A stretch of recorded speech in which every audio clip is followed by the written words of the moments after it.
As you'll see, it's quite a simple mix. We've got a drum loop here, a bass line, a sample, and then another. I've just duplicated the sample here and done some different processing on that. So that's literally the same audio there. Not too complicated, and I just wanted to kind of demonstrate what's possible with this genre in particular, to just keep it with that gritty vibe and that quite minimalistic, simple vibe, but to have the vocals strong and upfront and in your face and kind of gritty sounding, but also smooth and nice and clean as well. For now, we'll start with the instrumentals, seeing as that's how I start every mix. I start every mix with drums. I'll play you what it sounds like right now, and then we'll get into breaking down the things that I did to bring it to where it is.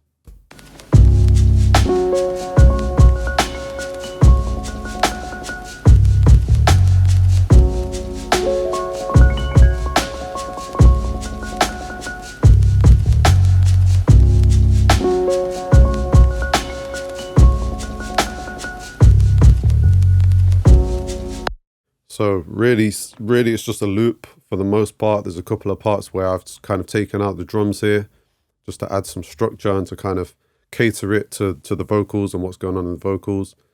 But we'll start with the drums here. So it is a loop, so I don't have the kind of individual control over each drum sound with this. And this is often the case when you're mixing these kind of tracks. So I think this will be quite relatable to any kind of boom bap 90s style hip hop producers out there that are watching this. You'll often be using just a loop like this. I do prefer to have the separates for the drum loop, but in this case I didn't have it, so you're just kind of limited to what you're given in many cases. So this is the drum loop.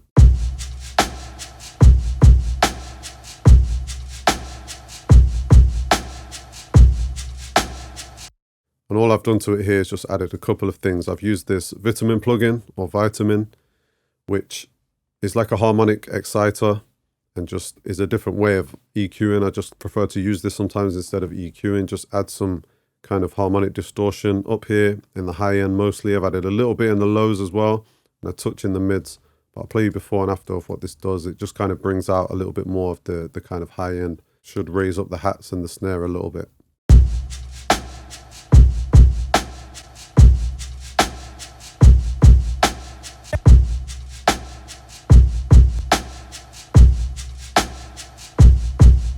So you see how when I turn that on, it really just brings out the hats. Just makes it glisten a little bit more. Obviously, it's a lo-fi loop. We're not trying to add too much brightness, shine, and shimmer to a beat like this. And actually, that's not the idea. You know, we want to keep it more gritty and lo-fi. But I just thought I wanted to bring it out a little bit, because later on, when I add some glisten and some high end to the vocals, although I want the vocals to kind of be sitting above the beat, I don't want the drums to be completely lost behind the high end of the vocals. So it's all about getting that balance right.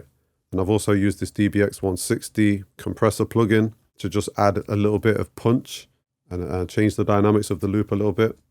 I've used this Punch Factory preset, but I will have messed around with some parameters here as well.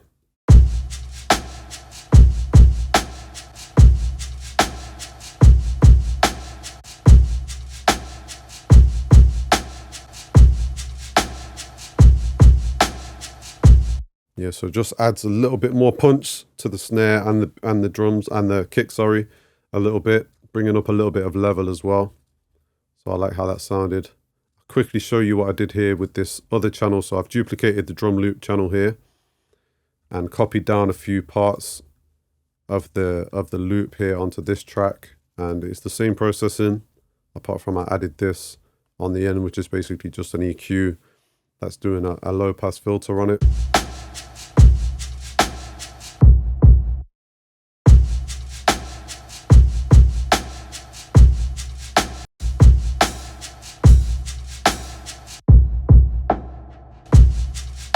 So that's really just, when we get to the vocals, you'll see why I did that in those particular places. Just parts where I wanted to add a little bit of a structural difference to the song to kind of cater it around the vocals. We use these little chops and little filters to just add that little bit of variation. Okay, so we've got the bass line here. Really simple, as you see, it's just a few notes coming throughout the song.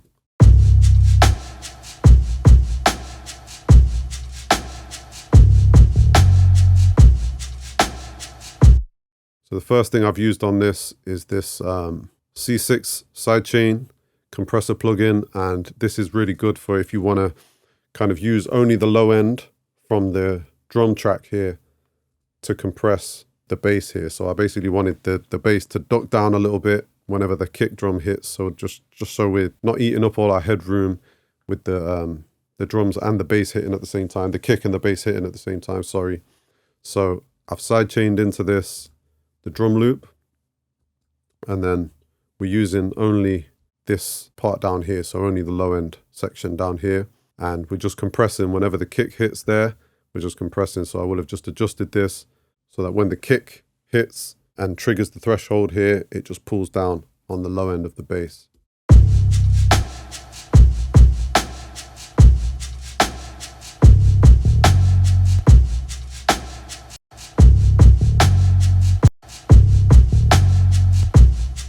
There shouldn't really be an audible difference in this. This is more just kind of to preserve some of my headroom and so that there's not too many things clashing here in the low end. I used the R bass after that just to bring out some more kind of low end down here, 60 Hertz.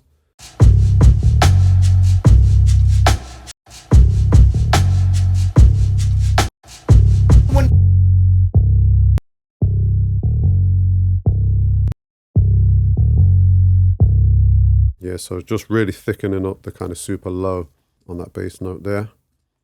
Then I've used an EQ here just to pull out some of the low mids here. Maybe just thought it was a little bit muddy around the kind of 200 region here.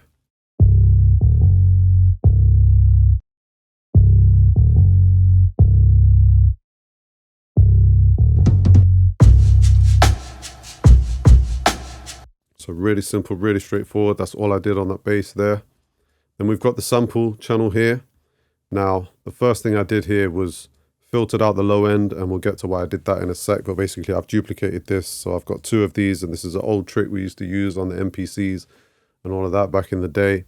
But we're basically filtering out the low end on this one, and then we're bringing it back in on this one down here and processing it slightly differently. But let's start with this. So as you'll see, sort of high pass filter on this just to take out the lows.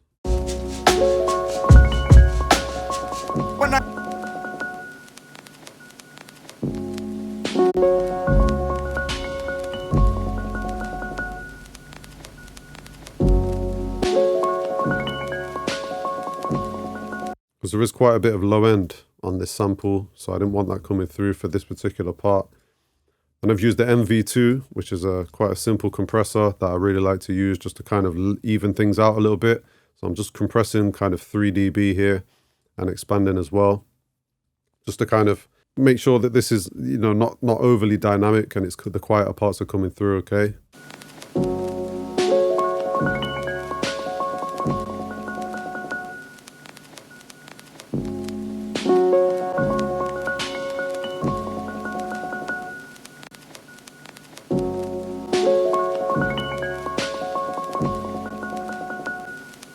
Yeah, so again, really minimal, but it's just helping the quieter parts to just pulling them up a little bit.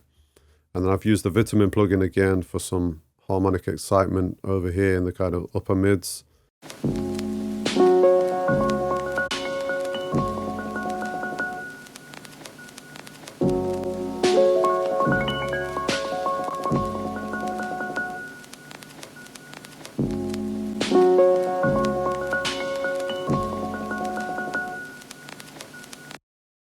Now after that, I've used the S1 imager, and I just really wanted this to sit a little bit wider in the stereo field. I always like to have the samples and the instruments in a track sit slightly wider than the vocals to kind of clear out space for the center, which is where the vocals are going to sit. And there wasn't a lot of stereo information on this. As you'll see, I've whacked the width right up here on the S1, which I don't usually do. But for this, I think it kind of just helped to put it out there a little bit wider.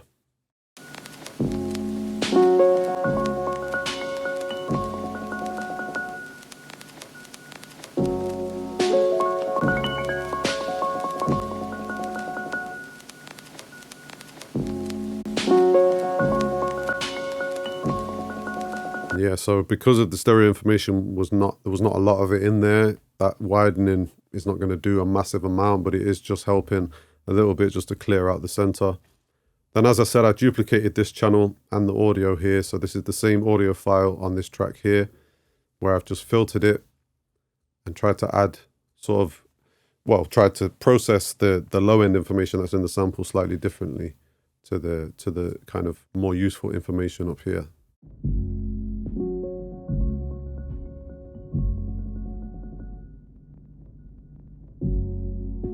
So obviously the first thing is the low pass filter. So all the mid-range and high-end information that was on this channel here of the main sample, I've taken that out and just kept sort of below 200, 250 down here. Then we've run it into this again. So doing the same kind of compression with the MV2.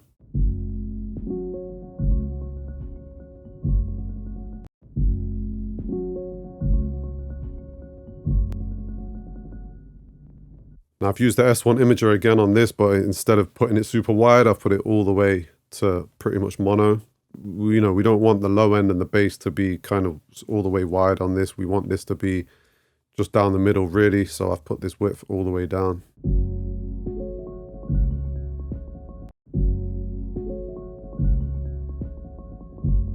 Pretty minimal effect because, as I mentioned before, there's not a whole lot of stereo information in this, so that was just really like more of a precaution. We didn't really need to do that. And I've used the same sidechain compression on this with the C6 that I did with the bass here, and just made the kick trigger this so that when the kick hits, it's pushing down a little bit on this. We don't want everything colliding.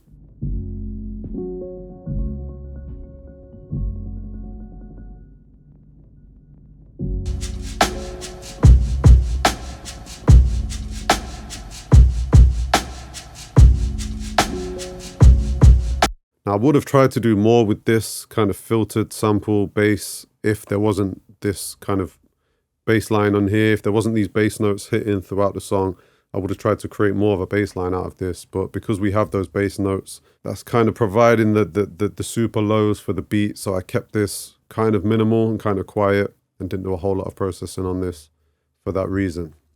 And that's all I did on this instrumental. I like the way it sounded. I didn't think it needed anything crazy. You know, when you're working on a kind of dirty, lo-fi kind of beat like this, there isn't a massive amount you want to do in terms of going crazy with the dynamics and the processing. You know, it's about just making it sound right, just balancing it right, making sure it hits right. That's all I could really do with this. So I'll play this through from down here, and then we'll move on to the vocals.